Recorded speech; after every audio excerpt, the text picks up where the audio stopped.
여러분께서는 지금 CBS 라디오 김현정의 뉴스쇼를 함께하고 계십니다.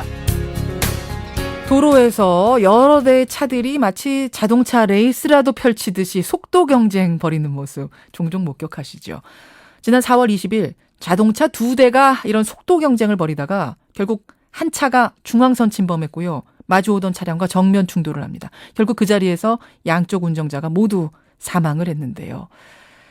이 차와 속도 경쟁하던 다른 운전자가 경찰의 끈질긴 추적 끝에 바로 어제 구속이 됐습니다. 그런데 비단 이 2대의 차 문제가 아니라 요즘 이런 폭주 자동차들이 늘고 있다고 해서요. 도대체 실태가 어떤지 오늘 화제 인터뷰에서 좀 점검해 보려고 합니다. 교통문화운동본부 박용훈 대표 연결을 해보죠.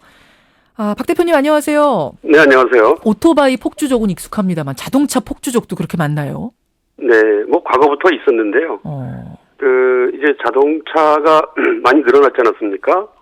특히 그 성능이 좋은 이제 스포츠카, 예. 외제 스포츠카 보급이 늘어나면서 이런 성능을 과시하고 싶은 젊은 운전자들이 이런 그 유혹에 빠져서 이제는 폭행을 하게 되는 것이죠. 실태가 조사가 된 게 있어요, 이게? 이게 아마 정확한 통계는 잡히질 않고 있습니다. 예, 그런데 예. 최근에 얼마나 많은 빈도로 이런 폭주행위가 일어나냐 하면은 이것을 간접적으로 경찰청 112 신고센터에 접수되는 건수를 보면 알 수 있는데요. 예. 하루에 수십 건씩, 많을 때는 100여 건 이상도 접수가 되는 걸 보면 이게 수도권을 넘어서 전국적으로 좀 확산되고 있는 추세가 아닌가 이렇게 추정이 되고 있습니다. 하루에 수십 건. 대체 어느 정도 속도를 내야 이걸 폭주족이다라고 할 수 있습니까? 우리가 보통 이제 일반적으로 과속 단속 기준 그러면 제한 속도가 100km면 한 120 이상 되면 이제 단속이 되지 않습니까? 예, 예. 대체로. 그런데 이런 수준은 이제 과속 폭주 행위의 어떤 축에도 못 끼는 것이죠. 대개 소위 이 폭주 행위를 하는 사람들 수준에서는 한 200은 넘어야 이제 기본이고, 예. 250 정도로 달리는 것 같습니다. 지금 나오는 그런 단속. 250이요? 네네. 그리고 250을 심지어는 300km 이상으로 달린 것도 본인이 이것을 입증하려고 스마트폰으로 찍어서 속도계를 찍어서 올리는 그런 경우도 있고 그렇습니다. 아니 300이 나오는 차가 있어요? 시속 300km가? 이제 외제 스포츠카인 경우에는 그 주행 상태가 좋은 그런 도로에서는 가능합니다. 네. 야, 아니 그러면 우리나라 이제 곳곳에 그 무인 속도 카메라, 속도 단속 카메라가 있잖아요. 네네. 그런 거는 어떻게 피해서 달리나요? 이들이 그것을 너무 잘 알죠. 어디에 설치가 돼 있고, 예, 예. 이것을 피하는 방법이 무엇이고, 아무래도 이제 무인 단속 카메라가 전 차로에 걸쳐서 단속하는 그런 그 장소도 있지만, 예. 특정 차로를 위주로 이제 단속을 할 수밖에 없거든요. 그렇죠. 그러니까 하위 차로로 간다든지 그 구간은 갓길로 운행한다든지 해서 그 부분만. 그를 피해 가기도 하고 그 구간에만 또 잠시 서행했다가 다시 달리기도 하기 때문에 실제 무인 단속 카메라에 잘 걸리지 않는 그런 교묘한 그런 운전 행위를 하고 있습니다. 그러니까 일반 자동차로는 낼 수 없는 속도. 거의 뭐 KTX 수준 아닌가요? 시속 300이면. KTX 수준보다 빠를 수도 있고요. 아주 심한 경우에는 예. KTX를 넘어서 혹시 그 김현정 앵커께서 예. 비행기가 이륙할 때 속도가 얼마나 되는지 알고 계십니까? 잘 모르겠는데요. 그게? 250km, 시속 250km, 300km 그 수준에서 이륙을 하거든요. 예. 기종별로 좀 차이가 있지만. 예. 그러니까 이륙하는 속도로 달린다.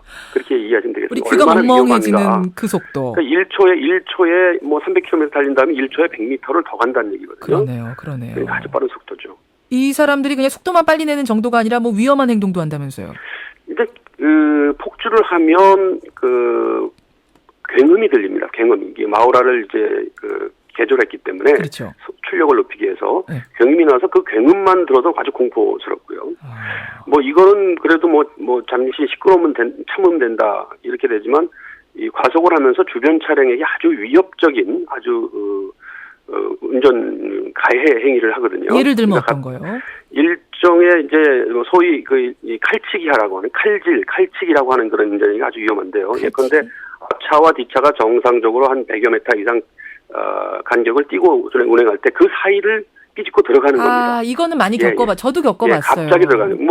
차선 끼어들게 하는 정도로 그렇게 들어오는 거는 어느 정도 또 우리가 그동안 많이 경험했다고 하지만 200km 이상으로 들어와서 그 짧은 구간, 100m도 안 되는 그 짧은 구간을 치고 나가면 무섭죠. 앞뒤 차량은 뭐 가슴이 오싹오싹하고 그렇죠. 심지어는 사고 유발이 될 수도 있는 것이죠, 실제로. 실제로 사고가 나는 경우도 있군요. 그렇습니다. 네, 이런 경우는 통계도 잘 잡히지 않고 예, 또 앞차에 대한 물증 확보도 어렵고 그렇기 때문에 예. 억울한 일 당하는 경우가 많죠. 그렇게 해놓고 또 그냥 뺑소니 쳐버려요. 그렇습니다. 근데 예. 250, 300으로 달리니까 못 잡는 경우도 많고. 그렇습니다. 그 칼치기도 있고 또 뭐 어떤 게 있습니까? 그다음에 이제 이 사람들이 그 혼자 이런 질주를 하는 폭주를 하는 경우도 있지만 때를 지어서 그룹으로 하는 경우 그래서 떼빙이라고 합니다. 떼빙. 때를 지어서 드라이빙한다. 그래, 때를 떼빙. 지어서 다닌다. 그래서 드라이빙한다. 그래서 떼빙. 예. 그다음에 이제 그 굉음을 내면서 또 여러 대가 이제 다닌다. 그래서 와인딩. 그다음에 이제 교차로 같은 일정 공간에서 아주 빙글빙글 계속 도는 거 아마 영화 같은 데서 보셨을 겁니다. 예, 예. 그래서 이게 드리프트라고 하고요. 그다음에 장거리 이 레이스를 하는 그런 여건이 좋지 않을 경우에는 예. 짧은 구간을 끊어서 그 드래그 레이스라고 하는데요. 아주 짧은 구간은 아주 고속으로 순간 가속도를 그런 높여서 차도 본것 자기를 같아요. 성능이나 운전 그 테크닉을 과시하는.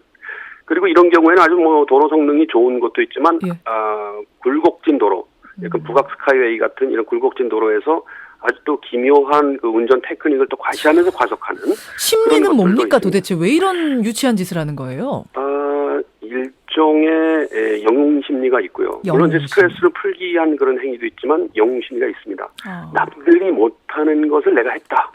이게 소영웅주의죠. 그래서 이것을 과시하면 또 그런 그룹에서는 뭐 지존으로 이렇게 또 인정해주는 그런 또 분위기가 있는데 그렇군요. 제가 보기엔 이것은 뭐 단순히 스트레스 푸는 차원에서 이것을 볼 수도 있고요. 예, 예. 운전자 개개인의 어떤 인격 성숙도라는 측면에서 보면 성숙도가 매우 낮은 거죠. 제가 그러니까 말했지만 유치한 거죠. 이거는 그렇습니다. 목숨을 담보로 그래서 한. 실질적으로 이제 운전을 잘 한다라는 카레이서들은 그렇게 운전을 안 하거든요. 자, 그러면 이 사람들 어떻게 처벌합니까? 처벌합니까? 그 처벌이 쉽지가 않습니다. 일단 검거가 쉽지 않고요. 예. 그래서 지금 뭐 과속 아까 피해가기도 하지만 그런 더러 이제 단속이 되면 60km를 초과한 제한 속도 60km 초과하면 12만 원 과태료 내면 그만이거든요. 그게 그만이에요. 300으로 달렸는데도. 그렇습니다. 그래서 현행법을 좀 강화하자. 이것은 저희도 계속해서 경찰청에 건의를 했던 사항인데요. 예. 좀 운전자 소재가 파악이 안 되니까 차주에게 과태료를 물리는 것이거든요. 현행 그 제도가. 그렇군요. 그래서 그렇군요. 일정 속도 이상인 경우에는 소재 수사를 할 수 있습니다. 현행 제도 하에서도. 다만 이제 경찰이 인력이 이제 부족하다는 이유로 안 하고 있는데 소재 수사를 해서 이들에게 형법으로 다스릴 수도 있습니다. 사실 이거는 굉장히 위협 행위이기 때문에. 그렇게까지 강한 처벌이 필요한 단계가 아닌가. 예. 그렇습니다. 실태 그래서 외국의 경우에는 들어갔습니다. 그 벌금도 아주 수백만 원 정도로 이렇게 강하게 물리고 있고요. 예. 그리고 심리치료라든지 또 징역형에 처벌하기도 하기 알겠습니다. 때문에 예. 이런 경우는 과학적이고 또 체계적인 그 단속을 해야만 이걸 막을 수 있지 않겠느냐 하는 생각이 듭니다. 대표님한테 생각할 부분 오늘 던져주셨어요. 고맙습니다. 네, 감사합니다.